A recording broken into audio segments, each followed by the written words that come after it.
কান্নার পানির দাম কত জানুনি? চোখের পানির দাম কত জানেননি? কঠিন কিয়ামতের ময়দানে আল্লাহ নবী জাহান্নামের পারে দাঁড়ায় দাঁড়ায় কাঁদবে আর বলবে, হে আল্লাহ, জাহান্নামের ভিতর আমার উম্মতেরা আছে, উদ্ধার কইরা দাও আল্লাহ, তাদেরকে মাফ কইরা দাও আল্লাহ রাব্বুল আলামিন। আমার আল্লাহ তাআলা জিবরাইল ফেরেশতাকে বলবে, জিবরাইল, আমি আল্লাহর কুদরতি দরবারে পানির পাতিল আছে, পানির পাতিল নিয়ে যাও, আমার নবীর কাছে নিয়ে দিবা। নবীকে বলবা এই পাতিলের পানিটা জাহান্নামের ভিতরে ছেড়ে দেওয়ার জন্য।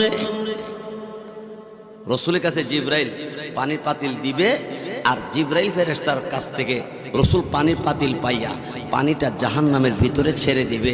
জাহান্নামের আগুন ঠান্ডা হয়ে যাবে, নিভে যাবে। দিলের নবী, আমার আপনার নবী রাহমাতুল লিল আলামিন এমনি ডাক দিয়ে বলবে, জিবরাইল, এত দামি পানি কোন জায়গা থেকে এনেছো?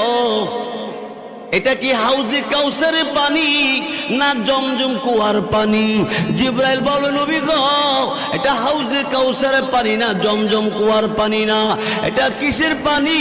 আল্লাহ রাব্বুল আলামিন তখন ডাক দেয়, বলো জিবরাইল রে, আমার নবীকে বলে দাও।